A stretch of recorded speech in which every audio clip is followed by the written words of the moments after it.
गुरु चरण, आप भी गाओ साथ में, मेरे साथ नहीं गाना, मेरे बाद। गुरु चरण दी धूड़ी मिले, बंध कटन गुनाहगार दे। गुरु चरण दी धूड़ी बंध कटन गुनाहगार दे। देखो पापों से मुक्ति तो तभी होती, कैसे? स ऐसे पूर्व शाम गुरु, चारों ऋषियों का गुरु तो भगवान है। भगवान ने वेदों को ज्ञान दिया, वो पाप से परे हो गए, इच्छाओं से भी परे हो गए। गुरु के रूप में भगवान ने उन्हें ज्ञान दिया, तर गए। उसके बाद गुरु परंपरा बन गई। तो जो भी वेद के ज्ञाता विद्वानों की शरण में आ करके सेवा भाव रखता है, वो तरेगा ही तरेगा, क्योंकि भगवान ने गुरु परंपरा बनाई है। तो ये भजन उससे रिलेटेड है कि गुरु चरणादि धूड़ी मिले, बंध कटन, पाप कट जाते हैं। गुरु चरणादि धूड़ी में बंध कटन गुनाहगार दे।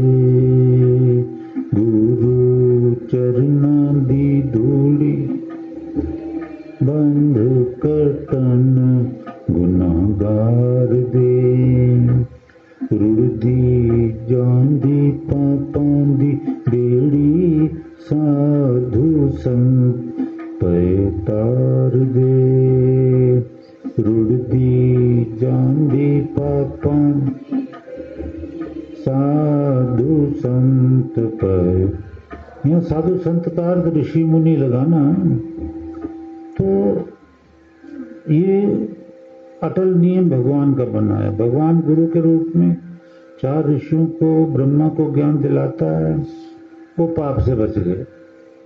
आज कोई भी वेद का ज्ञान गुरु से लेता है, धीरे धीरे धीरे उसके पापों का नाश हो जाता, बशर्ते कि गुरु प्रसन्न रहें। बस पाप नाश करने ही हम यहाँ आए, नहीं तो दूसरा जन्म हो जाएगा कुत्ता बिल्ली गाय भैंसों में।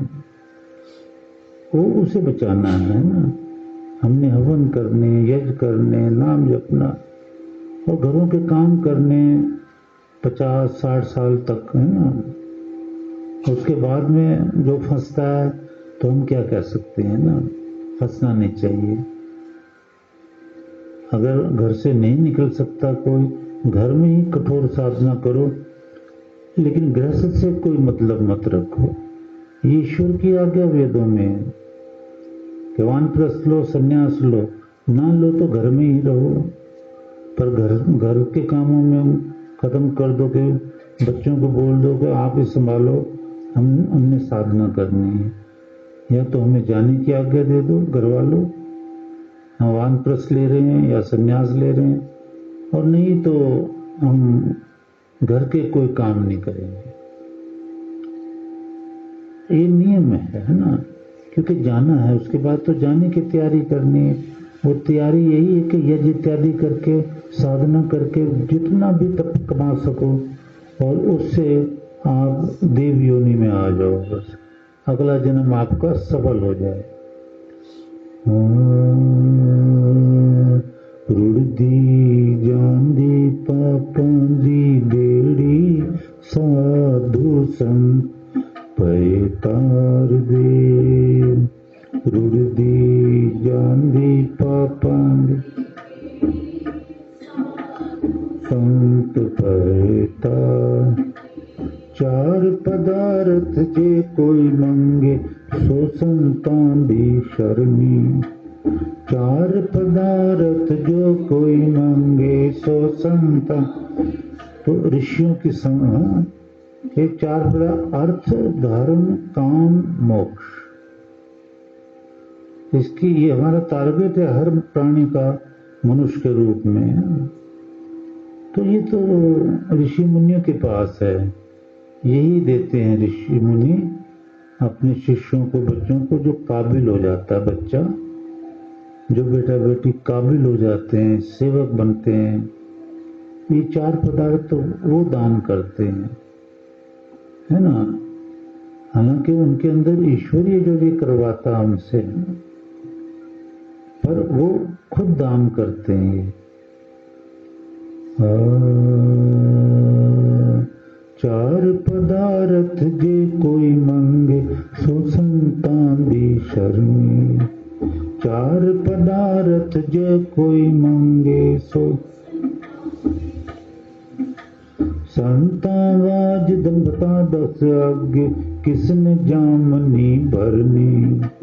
संतां वाज भला 10 आगे, किसने जाम, मतलब मृत्यु के बाद या मृत्यु से पहले जामनी में ना गवाह, संतावाज में ना संतों के बगैर, यानी ऋषियों के बगैर मृत्यु के समय भी कौन रक्षा करेगा, कौन गवाही देगा कि हे ईश्वर ये देव योनि में आ गए हैं। ये तो ऋषि मुनियों की भक्ति सेवा से, प्रसन्नता से जीव देव योनि में आ जाता है। संतावाज भला 10 आगे, किसने जामनी।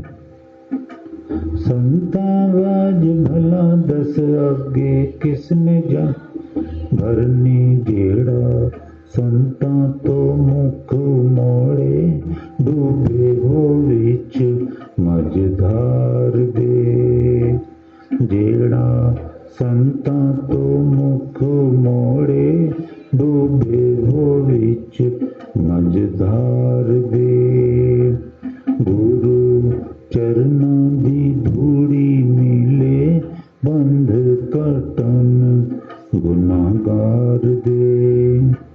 गुरु चरना दी मिले, बंध कटन गुनागार दे। तो ये मोक्ष तक का जो रास्ता तय कराते हैं वो आचार्य जन, ऋषि मुनि है ना। उनके बिना तो सब नरकगामी है।